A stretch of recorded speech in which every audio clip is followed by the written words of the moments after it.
नमस्कार दर्शक हो, मी आहे काजल आणि तुम्ही पाहतात नागपूर समय मराठी बुलेटिन। आजच्या विशेष अंकात आपण घेऊन येणार आहोत देश विदेशातील, राज्यातील आणि आपल्या परिसरातील सर्वात महत्त्वाच्या घडामोडींचा आढावा। राजकारण, संवाद, आरोग्य, संस्कृती, मनोरंजन आणि अनेक महत्त्वाच्या क्षेत्रातील ताज्या आणि ठळक बातम्या तुमच्या समोर मांडणार आहोत। तर मग वेळ न घालवता सुरू करूया आजच्या महत्त्वाच्या बातम्यांसोबत।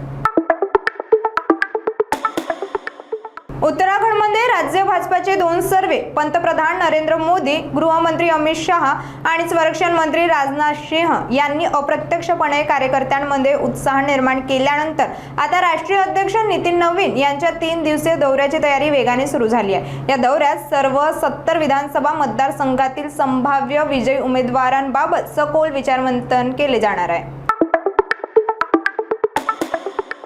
नागपूरच्या सीताबर्डी परिसरातील फॉर्च्यून मॉलमध्ये शुक्रवार 1 मे रोजी संध्याकाळी अचानक मोठा गोंधळ उडाला, जेव्हा मॉलची लिफ्ट अचानक बंद पडली आणि त्यात 5 ते 6 लोक अडकले। लिफ्टमध्ये अडकलेल्या लोकांना श्वास घेण्यास अडचण निर्माण झाली आणि त्यांना गुदमरल्यासारखे वाटू लागले। त्यांनी मदतीसाठी लिफ्टची काच तोडण्याची मागणी केली, मात्र मॉल कर्मचाऱ्यांनी ती मान्य केली नाही। यावेळी तेथे उपस्थित नागरिक आणि कर्मचाऱ्यांमध्ये वादही झाला। सुमारे 20 ते 25 मिनिटांनंतर अग्निशमन दलाची टीम घटनास्थळी पोहोचली आणि त्यांनी काच तोडून सर्व अडकलेल्या लोकांना सुरक्षितपणे बाहेर काढले। या घटनेत कोणतीही जीवितहानी झाली नाही, मात्र फॉर्च्यून मॉलच्या व्यवस्थापन आणि कर्मचाऱ्यांवर लिफ्टच्या अनियमिततेबाबत पीडितांकडून गंभीर आरोप करण्यात आले आहेत।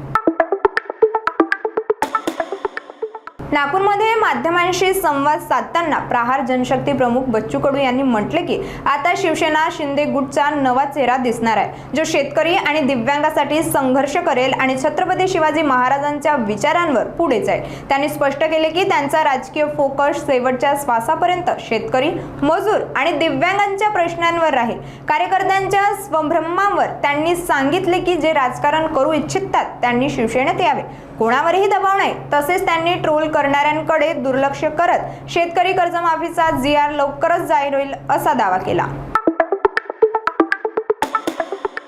नागपूरमध्ये मार्च 2025 मध्ये झालेल्या दंग्यादरम्यान हत्या प्रकरणात मुख्य आरोपी फहीम खानला पोलिसांनी अटक केली असून 2 अल्पवयीन मुलांनाही ताब्यात घेण्यात आले आहे।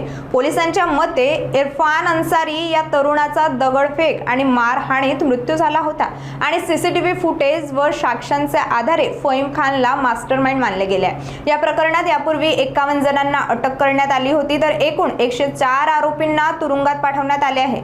दंग्यामध्ये मोठ्या प्रमाणावर तोडफोड, जाळपोळ झाली असून पोलीस अधिकारीही जखमी झाले होते। सध्या पोलिसांनी चार्जशीट कोर्टात दाखल केली असून पुढील तपास सुरू आहे।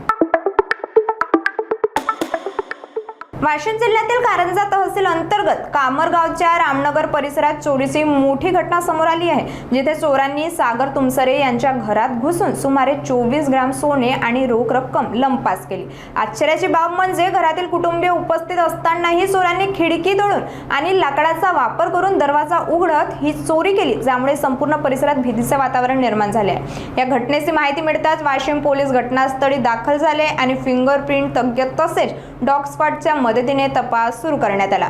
या प्रकरणाचा पुढील सखोल तपास पोलीस निरीक्षक गणेश शिंदे, जमादार पद्मा किशोर खंडारे आणि आसिफ रेगीवाले करत आहेत।